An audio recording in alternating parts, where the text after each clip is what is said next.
all to thank you because it's really a great honor for me and pleasure to have Professor Beckning as guest today in this. Thank you for having me.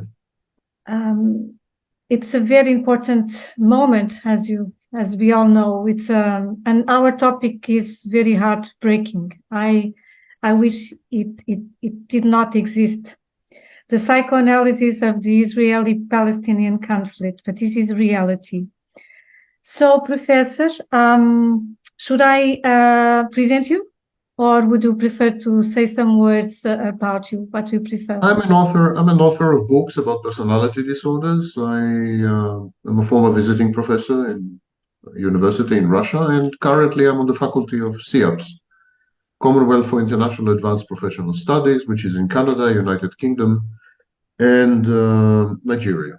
But I think our talk should not be about me, but about the situation. Yes, but it is always important to present you and your work. And I would say that you are a prolific YouTuber with, I would say, as far as I know, thousands and thousands and thousands of hours recorded in your channel. So I invite everybody to visit and be most welcome to our Portuguese community as well, since I am Portuguese, and we are going to have subtitles in Portuguese. Okay, thank you very much. I would also like to add that your videos, Professor Beckning, were a major part of these last summer studies of my own on narcissism. I took the months of summer to study deeply with your work this topic. For you. I could think of much better ways to spend the summer. Well, I went to the beach also, but I really wish to thank you publicly for your depth and precious work. And in nature, nothing is wasted, all is transformed. So from our own wounding can result or more damage or humus for the betterment of others, of all. So you are a fountain of humus, Professor, to all of us. Thank you. I would say so. Blessed be for your work. Thank you. Call me Sam, by the way. It's much shorter. Thank you. So as we all know, on the eve of the 17th of October started these so very tragic events between Hamas and from Gaza and Israel, the attacked part on that very first moment. There are several layers in such a difficult and heavy knot to untie. We have the obvious religious layer, and I would introduce the following angle to this theme, to my question. I know, by the way, what you think about Carl Jung, but nevertheless, I'm going to quote Jung. He said that the problems of psychoneurosis often turn out to be religious problems. He said that he was forced somewhat against his will to examine dogmas so he could treat his patients. So he came to the conclusion that there were ruling ideas which decide our ethical behavior and have influence in our practical lives. And these ruling ideas would be archetypes that exist in the structure of the human imagination. So with this introduction, Sam, I would ask you to offer your thoughts about foundational myths of both religions involved. Actually, the conflict started off between two atheist groups. The Zionist movement was anti-religious. One of the main tenets of Zionism, especially political Zionism at the end of the 19th century and the beginning of the 20th century, which was started by assimilated Jews, was to fight off religion and orthodoxy in Judaism as forces of death, a death cult. So the idea was to get rid of Judaism and to replace it with a new man, a kind of Nietzschean Superman, a new Jewish man, new Jewish men in the sense of person, yeah? And this new Jewish person would be anti-religious. It's not even atheist, it's anti-religious, would be bonded to the soil. It was a bit like soil and blood in Nazi, later in Nazi propaganda. All these ideas were roaming. All these ideas were in the air all over Europe. You could find similar ideas in, for example, Russia.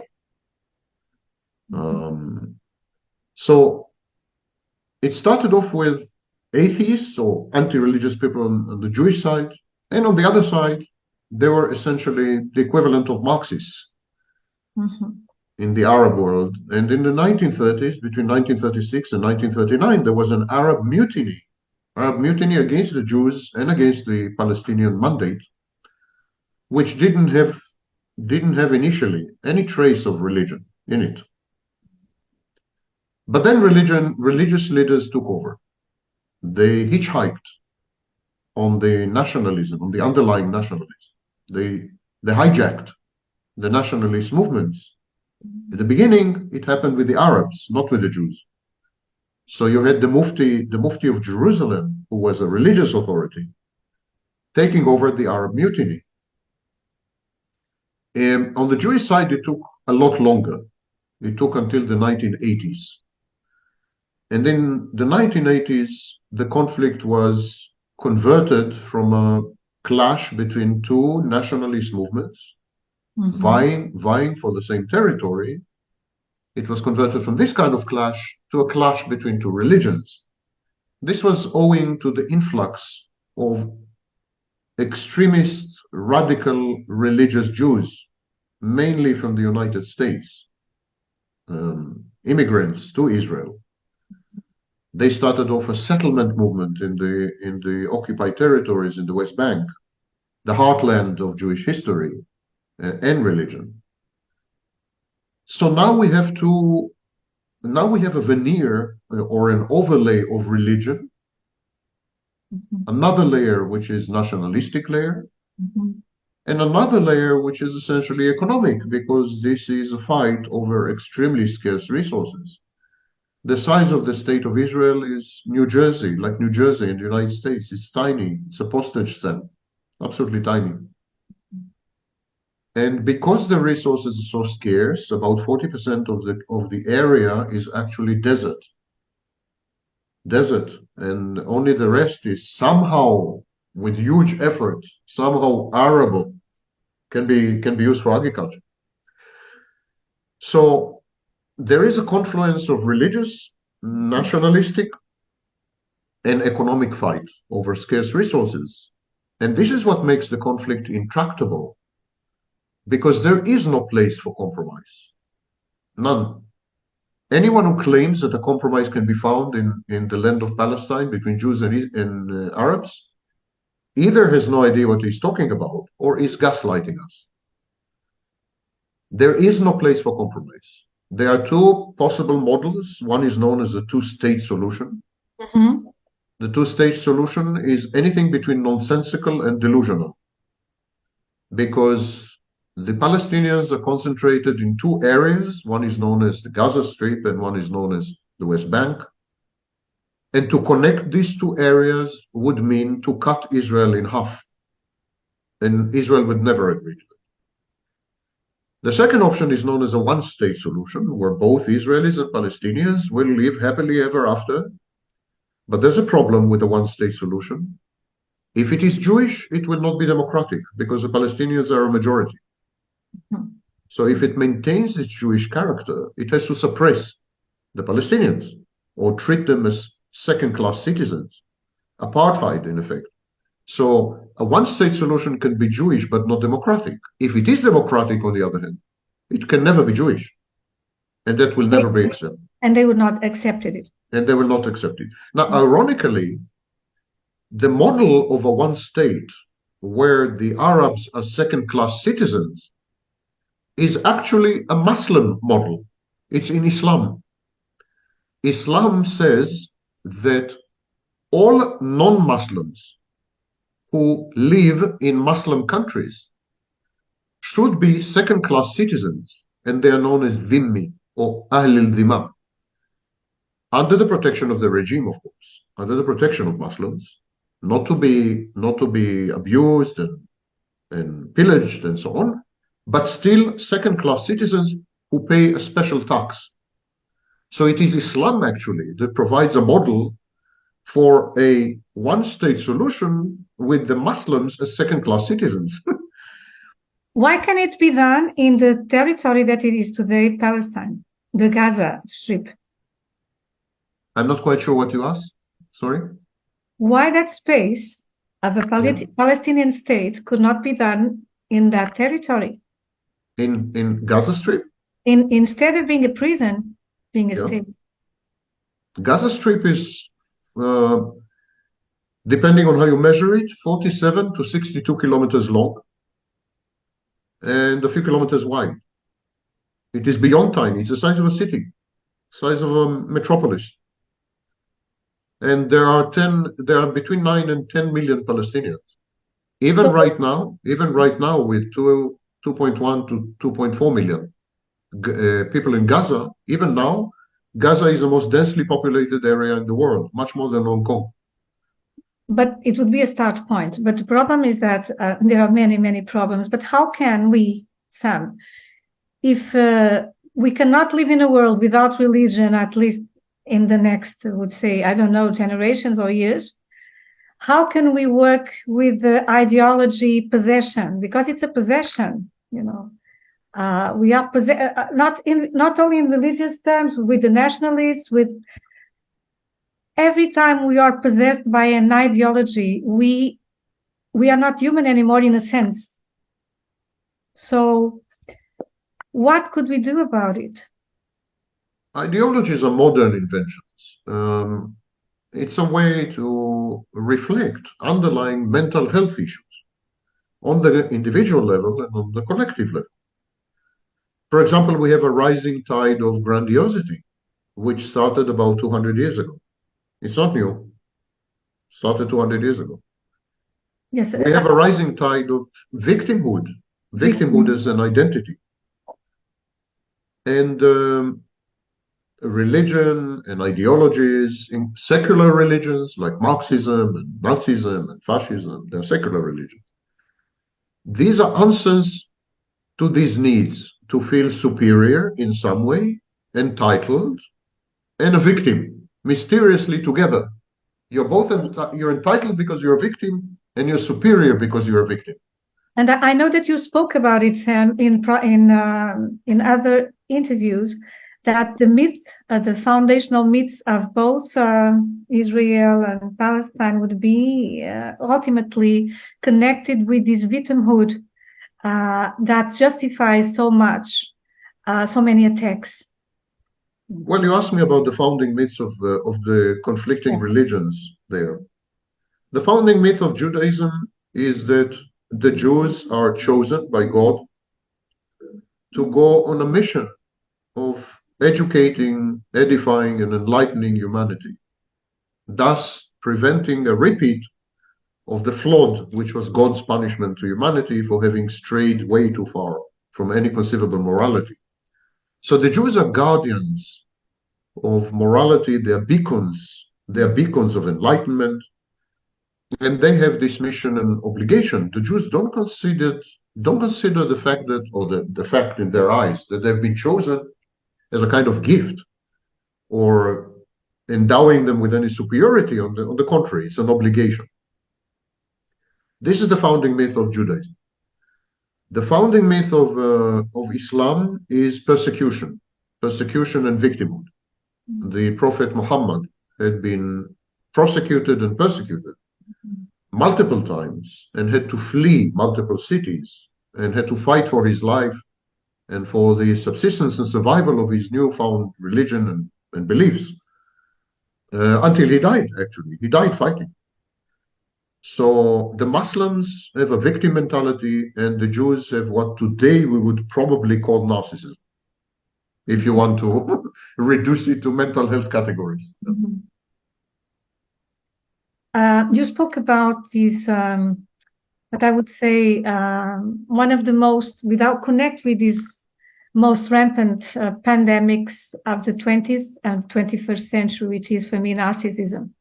By the way, I just recently read, I don't remember where, that at least 50% of the current narcissists are already women. So much for our equality rights.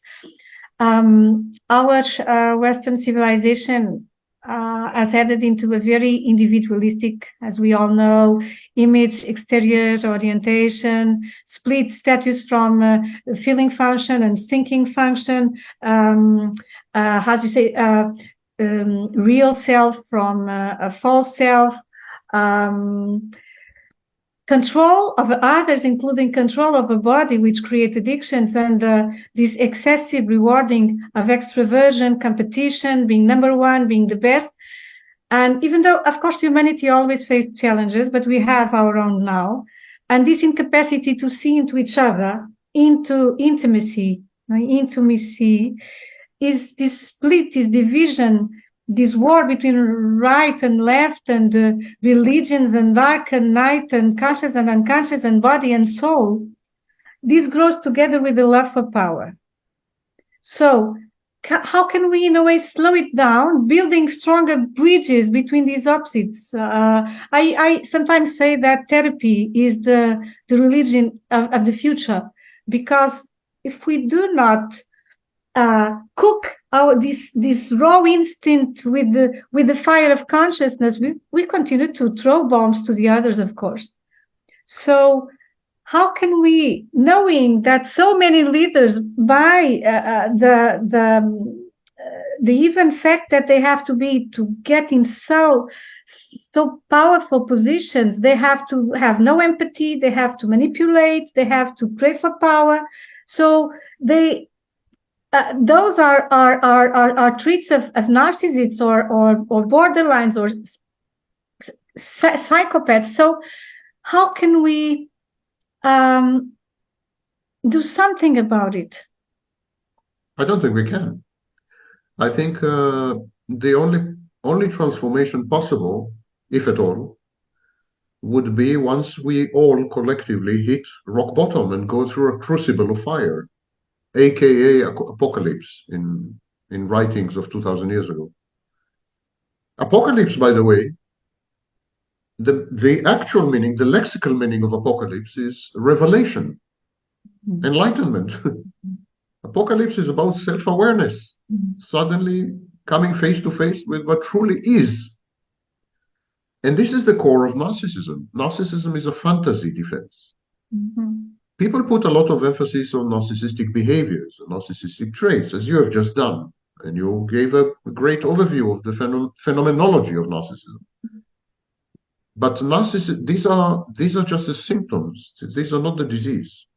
The disease has to do with our avoidance of reality, having renounced reality, a fantasy defense that has gone awry and out of control and all-consuming, because it provides, on various levels, gratification of multiple psychological needs. So escape from reality to fantasy is the first element.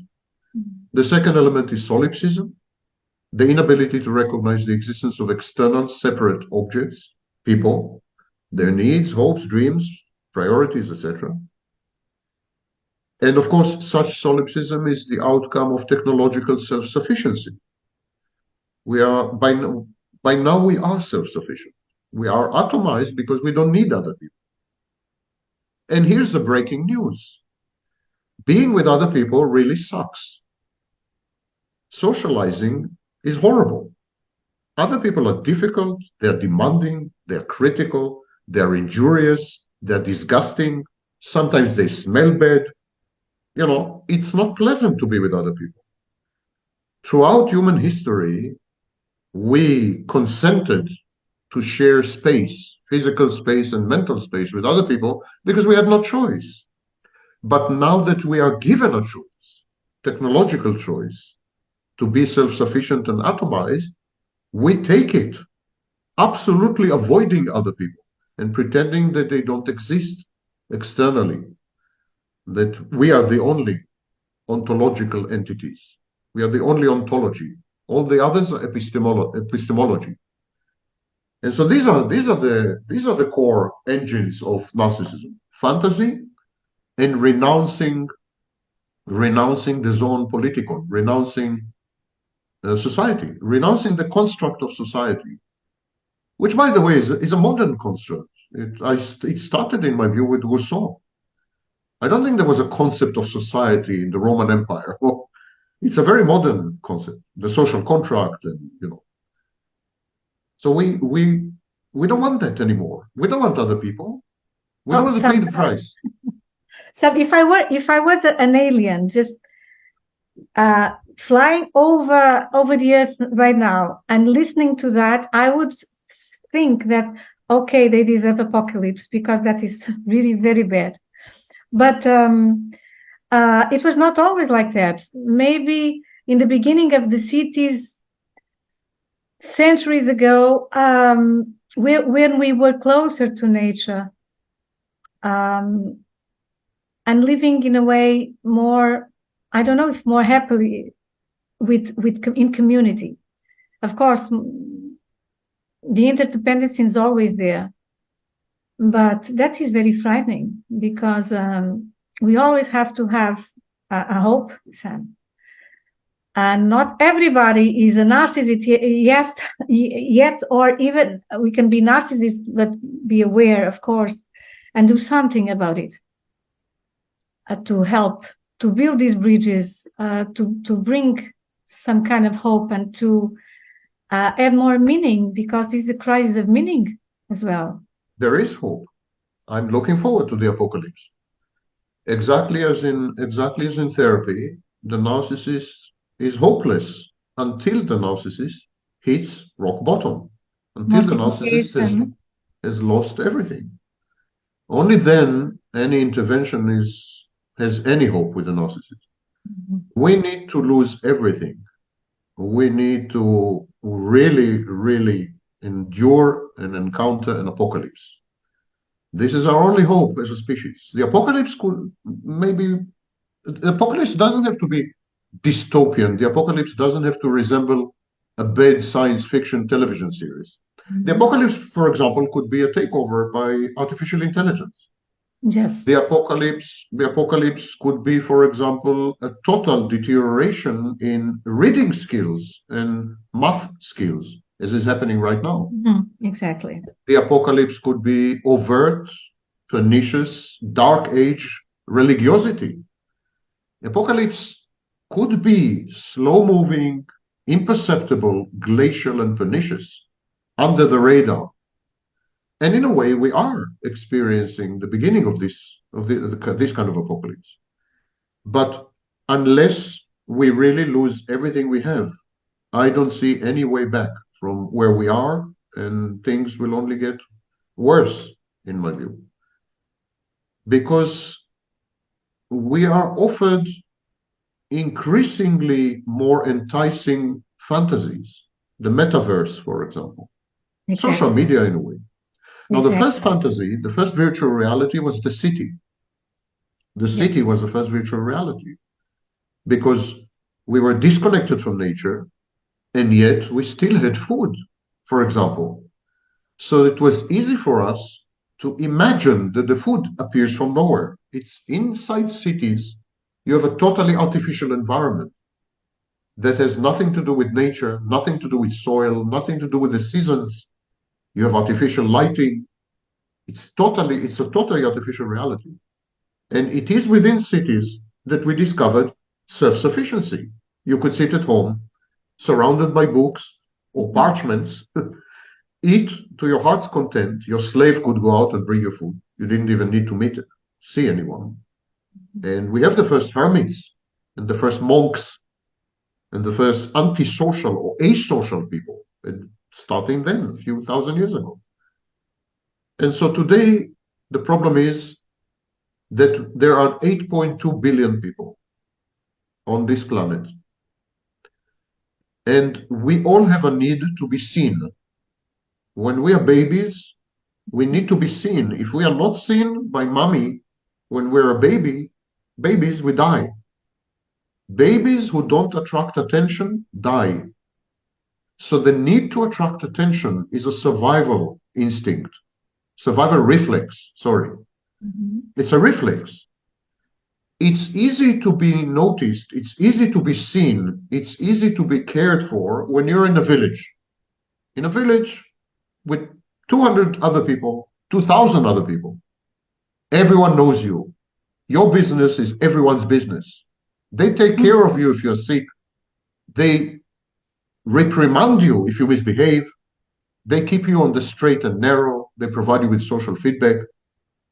So these smaller units of habitation allowed everyone to be seen.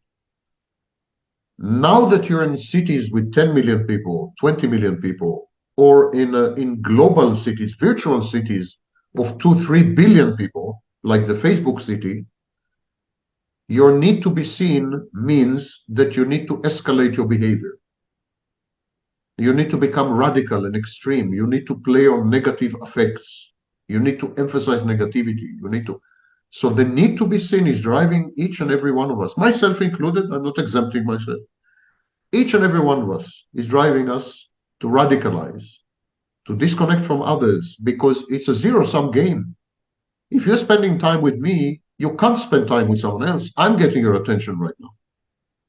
So I would do anything to get your attention, but I have to sacrifice others, of course. But we can go to communities again. We can change that slowly by slowly. People are coming after pandemic or within pandemic. Many people went to the countryside again. It could take many time, but people are increasingly discontent with their leaders also. So I believe a revolution is necessary. You call it apocalypse, a revolution of consciousness, of awareness. I would have agreed with your optimism had I not realized that all this is channeled through victimhood. People cast themselves as victims of leadership, victims of circumstances, victims of the financial industry, victims of other people, victims of their own upbringing, adverse childhood experiences. Victimhood is the organizing and the hermeneutic principle, the principle that explains life, that makes sense of life, imbues it with meaning, purpose, and direction. And victimhood, alas, is just another form of narcissism. So we have transitioned from overt, grandiose, in-your-face psychopathic narcissism to covert narcissism, also known as victimhood. Victimhood is covert narcissism, period. So yes, people leave their jobs, the great resignation, and they go to nature, but they do so as victims. People are socially active. There's never been more social activism than today, social justice activism and social, never more than today. Even among teenagers, Greta and the environment. But these are not real, they're fake. They're about obtaining and securing attention. These are covert narcissists. They're virtue signaling. It's all fake. They lack depth, and they like sense and real purpose. Yes. It includes feminism, includes the current iteration of feminism. It includes definitely Me Too. It includes the far right. Wokeism. It includes many, isms. Yes, I agree with you, Sam. But nevertheless, people can go to therapy. Nevertheless, many people can reflect, meditate, transform, be more and more aware, so that not to be an easy prey of that victimhood, which is a wonderful illusion sometimes. I'm not quite sure where you derive your optimism from, but it sounds quite delusional and fantastic. I'm sorry to say. It's another fantasy in my view. It's a kind of fantasy. I'm thinking with you, like in a tennis kind of I'm just exchanging. You sound like someone who is seriously traumatized by the current state of affairs in the world and has retreated into a fantasy defense. Fantasy defense that says, I call it malignant optimism, by the way. It's a fantasy defense that says, well, there's still hope, we can still do something, we can still change things, and so on. Of course, that all these possibilities of apocalypse you referred are scary, but I also know that the crucifixion, the resurrection, and life is enough of a crucifixion, as many deaths and rebirths that offers to us. But it's a way out. It's a solution. I agree with you. We need to be crucified. Absolutely. That's what I'm saying. We need to be crucified. Nothing short of crucifixion will lead to resurrection. That's precisely what I'm saying. I agree. But that's not a very optimistic view, is it? Being crucified. No, but it happened. It happened to me a couple of times in this lifetime. It happened to you. It happens. We have to go through very painful transformations. They resemble crucifixions, right? And what happened in my life is that I reborn better. I mean, more aware, lighter, and with new energy and vitality most of the times, not immediately, but in the process. But I agree, there's no debate. I think that collectively we should go through a collective crucifixion. I agree fully. I call it the apocalypse. Crucifixion is acceptable to me. If this is your metaphor, then I comply. Crucifixion. We need to go through crucifixion. Just to use one that is closer to my first tradition, which is Christian. But yes, Sam, you spoke about your honest expectations and fears and hopes for this, not only for this conflict, but for what the world is facing now. Any last thought you would like to add to this talk today, Sam, regarding this topic? You are Israeli, by the way. You are from Israel. Is your family well? Yeah, as far as I know, I can't get in touch with many of them. Communication is very disrupted in Israel right now. But as far as I know, some of them are well. So you would like my thoughts about this particular conflict, or general? In general, because we have always to look at the world as also because these are symptoms of our own world. These are big symptoms of our own world, what's going on around, the lack of purpose, lack of sense, lack of meaning, the lack of hope. And Palestine or Israel, whatever you want to call it, this patch of land has always been the harbinger and the toxin with the C, the warning bell of mega trends. The Roman Empire, about 1/3 of the Roman army was in Judea trying to suppress a rebellion. It took the Roman army 4 years.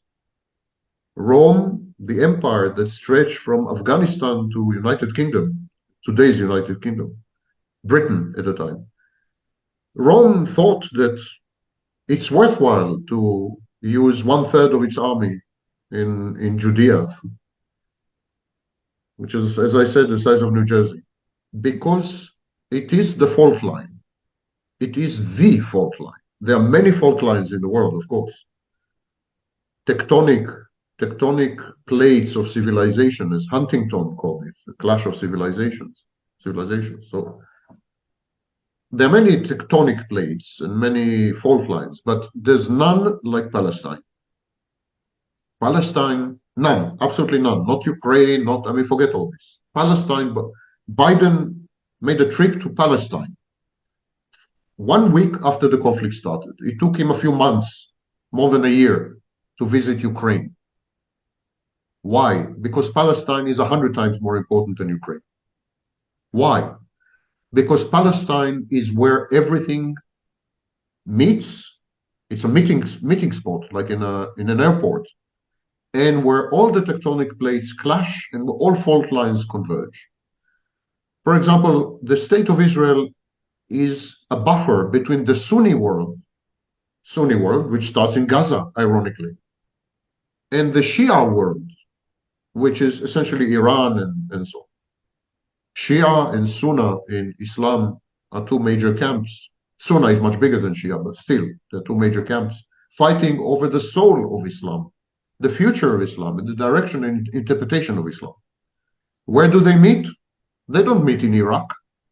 They don't meet in Turkey. They meet in Israel. If you look at the map, Shia on the north, Sunna in the south. So it's one example. Another example, NATO, Russia, even China, they all converge on this area, the Mediterranean Sea and the Middle East. And in the Middle East, the key, the pivot is definitely Israel, geographically, if not spiritually, and if not. Mm-hmm. So it is a war by proxy between East and West that has always been fought on the territory of Israel.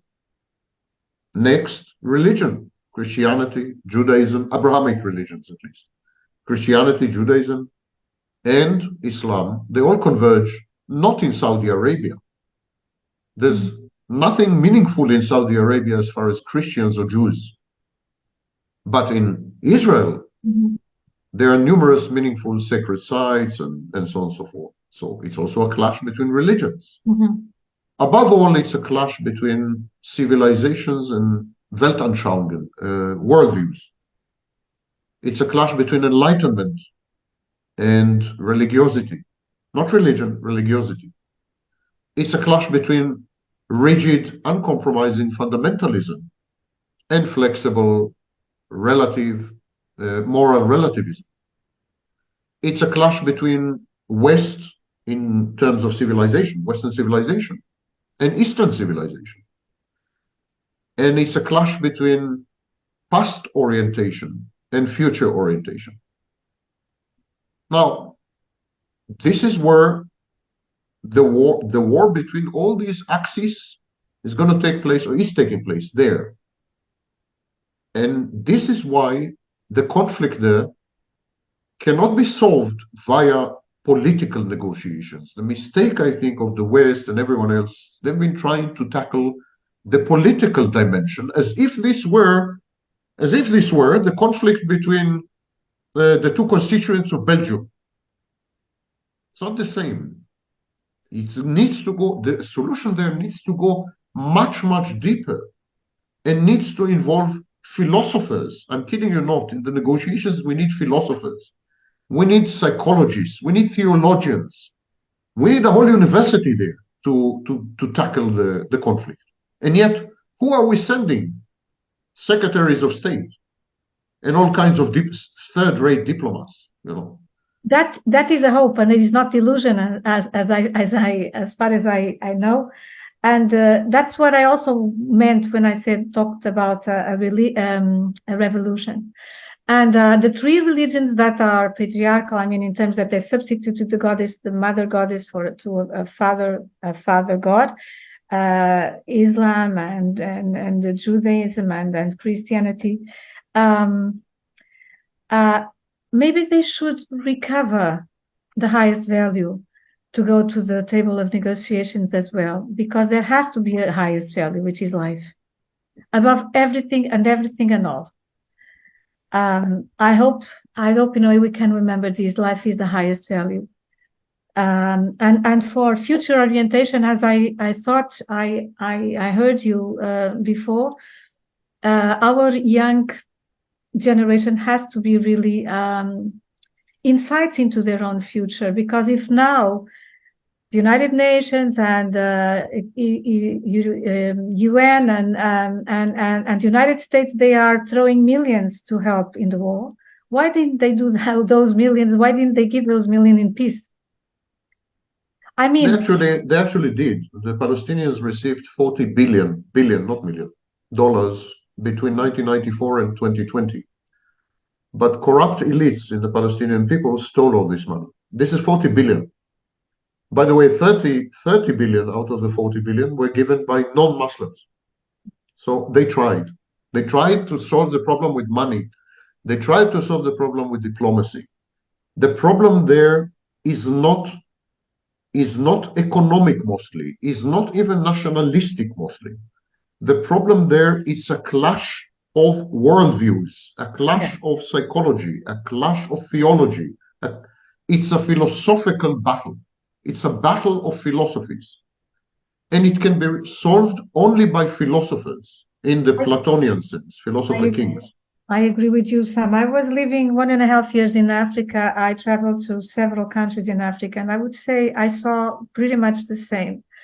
Uh, Injections of millions to those countries, and people are starving. And I would say countries with immense resources, much more than in Europe. You mentioned life as the ultimate value. Something malignant has happened to religions. They have become death cults. Exactly. For example, Judaism, in its transformation into nationality and a culture, not only a religion, Judaism is elevating and glorifying suicide. Do you know that every Jewish soldier has to visit Masada? It's a place where Jewish fighters committed suicide, collective suicide. They killed their families and then they killed themselves. Every soldier has to go there and take an oath. Why there? We have so many other sites that they could have visited, but they are taken there because of the suicide pact. Judaism glorifies death in many ways. And of course, Islam glorifies death, the concept of shahada, the concept of the shaheed, the martyr who gives his life for the greater good. Religions became death cults because the world has shifted its emphasis from human beings to material objects. Mhm. A material object doesn't have to be a car or a smartphone. A country, a physical country, is a material object. If you're willing to die for a river, for a mountain, for a hill, Mhm. you're a materialist. It doesn't matter if this is cloaked in nationalism. You're a materialist. You're fighting for something material. When we transitioned from spiritualism, which lasted well into the 16th century, when we transitioned from spiritualism to materialism, which I blame Protestantism for, at that minute, religions became death cults because when you are emotionally invested in physical objects, you venerate death. Physical objects can never be alive. You venerate death. We use forced labor and child labor to produce smartphones. That means we value smartphones more than workers in China who produce them. We kill people for oil. So we definitely have a preference for material goods over human beings. And the thing is that we lie to ourselves. We say, yeah, material goods is my laptop and my smartphone and my television, my refrigerator. That's material goods. No, material goods is the territory of your country. That's also material. Mhm. The thing is that the truth is that nothing physical is worth dying for. Period. Nothing physical is more important than human life. Nothing. Not a country, Mhm. not a device, Mhm. not the economy. Nothing is worth dying for. Not an ideology as well. Yes, along these, I would say more than centuries, we grow on fearing also, paradoxically, as the more life lost is sacred, meaning I would say. We also fear death. These are death cults in a way, yes, because they are killing us. In a way, we are also much more afraid of death that when we were connected to the seasons in another way, because we knew that after winter, spring would come again, maybe in another form. It would be, I would say, a different flow of affairs inside of us. So I know that your time is about, it's almost. No, don't worry about my time. It's good that you said they're killing us, because we think that the people in Gaza are in danger. The people in the Negev desert abutting Gaza are in danger. Maybe the Israelis are in danger. We don't realize. We are being assassinated every day.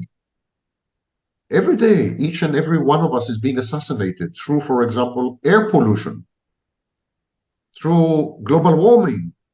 This is a mass assassination thing. It's a death cult in the sense that it offers human sacrifice to a god or a divinity, which is material.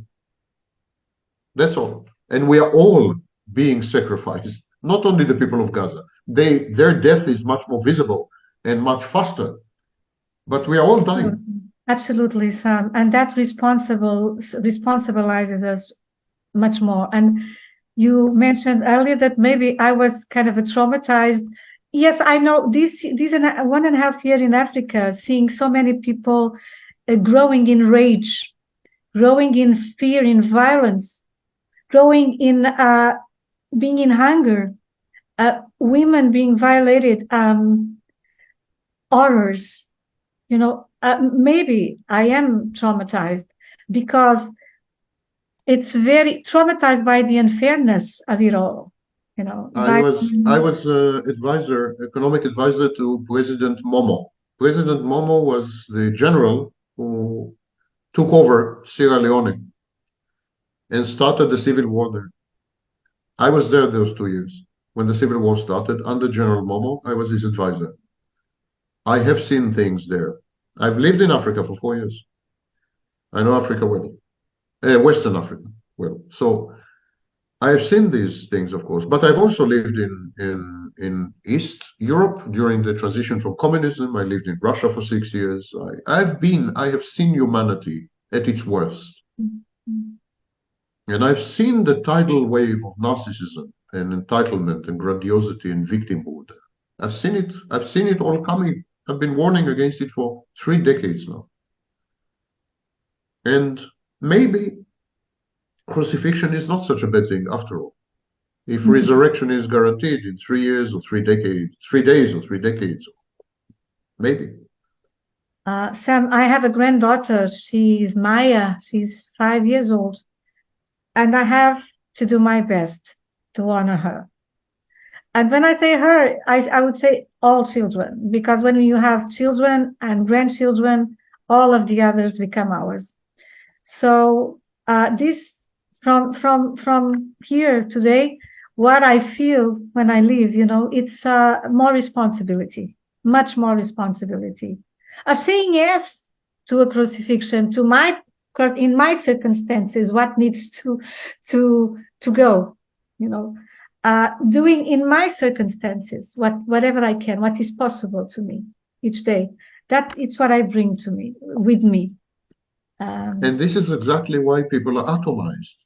That is why they broke apart from each other. They lost faith in the ability to have any influence on larger processes. They say, I'm going to take care of myself. I'm going to take care of my immediate family. I'm going to make a difference in my life. But I don't believe in my capacity to have any effect outside my life or beyond my life. I'm not criticizing you. I think if every atom behaves properly, then the molecule will be okay. Yeah. Yes, because I take care of my own, what in me needs to die. Yes. My rage, my bad rage, not my good rage, and all my wounding, what have to be transformed. That's what I'm saying, because I am responsible for that. So that maybe I can do something better with the others. And I know that we influence a lot each other. I believe so. You influenced so many people. We people that are listening to us, people that are in our, people that come to my consultations, to my sessions, we influence people, of course. I think we were exposed to three models. Well, first model was collectivism, the second model was individualism, and the third model was communitarianism, communities. And we tried communities, and then because of the numbers, because we are too many, then we transitioned to collectivism. And collectivism was a really seriously bad idea. Communism was collectivist. Mao's China was collectivist. I mean, hundreds of millions of people literally died because of collectivism. So we said, oh, forget collectivism. We're going to become individuals. We're going to act as atoms. We're not going to interact with each other. We're not going to have common agendas. We're going to do. And then, but this is not the solution, of course. Collectivism is not the solution. Malignant individualism is not the solution. Communities are the solution. I'm speaking about individuation, which is much different, Sam. Yes. Individuation. Yeah. That is the process. And I would ask you to speak forward that what you have just told. Please bring to the table of negotiations philosophers, psychoanalysts, psychologists, people from the academia, bring them. That is, I would say, an important key. And it is important right here, right now, in this very moment. Sam, whenever you come to Portugal, please let me know, because I would love to meet you in person. Thank you. And I want to thank you very much for this wonderful interview. I have many food for thought and to feel within my own heart, in my own meditations and reflections. And I would like to also end with my prayers, because I believe in good thoughts and good intentions and in the prayers for everybody, and in this moment especially for those who need most that empathy, that I would say love. It's important. It's very, very, very important. So thank you. Many blessings to you as well.